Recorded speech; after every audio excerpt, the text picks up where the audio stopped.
Hi welcome to అర్నాస్ wet kitchen.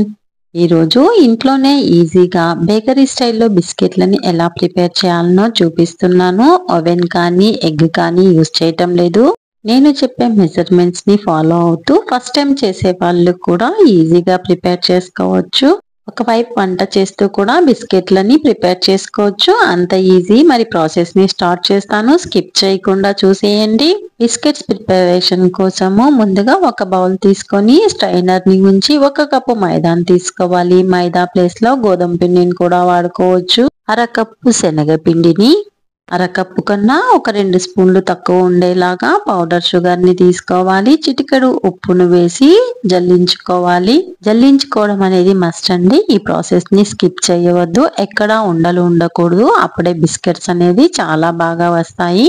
1 spoon baking powder, 1 spoon ఇలాచీ powder ని వేసుకోవాలి. ఇలాచీని sugar ని యాడ్ చేసి ఒకేసారి మిక్సీ పట్టుకున్నాను, అందుకే వైట్ గా ఉంది. ఇలాచీ ఫ్లేవర్ ఇష్టం లేని వాళ్ళు స్కిప్ చేసేయండి. అన్ని కలిసే విధంగా కలుపుకోవాలి. ఇప్పుడు 1/2 కప్పు నెయ్యిని యాడ్ చేసుకోవాలి. ఇది మెజరింగ్ కప్పులో 1/2 కప్ అండి. ఇందులో సగం తీసుకుంటున్నాను అంటే 1/2 కప్పు. కన్ఫ్యూజ్ కావద్దండి. నెయ్యి ప్లేస్ లో బటర్ ని కూడా యూజ్ చేయొచ్చు. నెయ్యి కానీ బటర్ కానీ రూమ్ టెంపరేచర్ లోనే ఉండాలి. మెల్ట్ చేసింది వాడకూడదు. పిండిని నెయ్యిని బాగా మిక్స్ చేసుకోవాలి. అవసరం అనిపిస్తే 1 లేదా 2 స్పూన్ల నెయ్యిని వేసుకొని పిండిని ముద్దగా కలుపుకోవాలి. వాటర్ కానీ మిల్క్ కానీ వేసుకోకూడదు. బిస్కెట్స్ అనేవి హార్డ్ గా వస్తాయి. కలుపుకున్న తర్వాత మూతను పెట్టి 10 నిమిషాల పాటు పక్కనుంచుకోవాలి. ప్రీ హీట్ కోసము ఒక మందపాటి పాత్రను స్టవ్ పైన ఉంచి అందులో స్టాండ్ పెట్టి మూత నుంచి హై ఫ్లేమ్ మీద 10 నిమిషాలు ఉంచుకోవాలి. ఇందులో బిస్కెట్స్ ని బేక్ చేయాలి అనుకుంటున్నారో ఆ పాత్రలో నెయ్యిని రాసి మైదా పిండితో కోట్ చేసుకోవాలి. లేదా బటర్ పేపర్ ని ఉంచి నెయ్యిని రాసుకోవాలి. బిస్కెట్స్ ప్రిపరేషన్ కోసము ముందుగా కొద్దిగా పిండిని తీసుకొని క్రాక్ లేకుండా రౌండ్ షేప్ లోకి చేసుకోవాలి.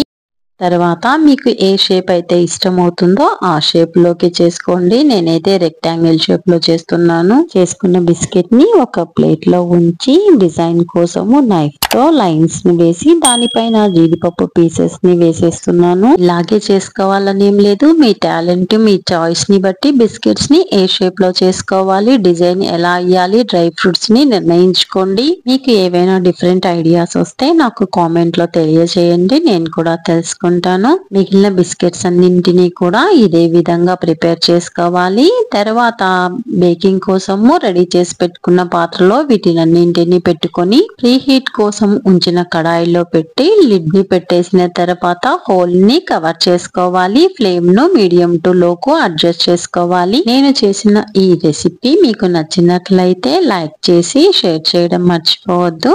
బిస్కెట్స్ బేక్ అయినప్పుడు ఇల్లంతా మంచి కమ్మటి సువాసనతో నిండిపోతుంది. మిగిలిన బిస్కెట్స్ ని కూడా ఇదే విధంగా తయారు చేసుకొని పై లేయర్ ఎండిపోకుండా ఒక క్లాత్ తో కవర్ చేసుకోవాలి. 20 మినిట్స్ అయింది. బిస్కెట్స్ అయితే బేక్ అయిపోయాయి. మూతను తీసి పాత్రను పక్కకు పెట్టుకొని ప్రిపేర్ చేసుకున్న నెక్స్ట్ ప్లేట్ ని పెట్టి మూతను ఉంచుకోవాలి. బిస్కెట్స్ మధ్యలో గ్యాప్ ఉండేలా చూసుకోండి. ముందుగా నేను 6 బిస్కెట్స్ ని పెట్టాను. ఒక బిస్కెట్ అయితే షేప్ అవుట్ అయింది, అందుకే ఇప్పుడు 4 మాత్రమే ఉంచాను. ఫస్ట్ టైం బిస్కెట్స్ బేక్ అవ్వటానికి మాత్రమే 20 మినిట్స్ టైం పట్టింది. తర్వాత పెట్టిన ప్రతిసారి కూడా 15 మినిట్స్ కే బేక్ అయిపోయినాయి. ఎగ్జాక్ట్ గా ఇదే టైం ని ఫాలో కావద్దండి. మీరు యూజ్ చేసే పాత్ర థిక్నెస్ ని, ఫ్లేమ్ ని బట్టి టైం కాస్త అటు ఇటుగా ఉంటుంది.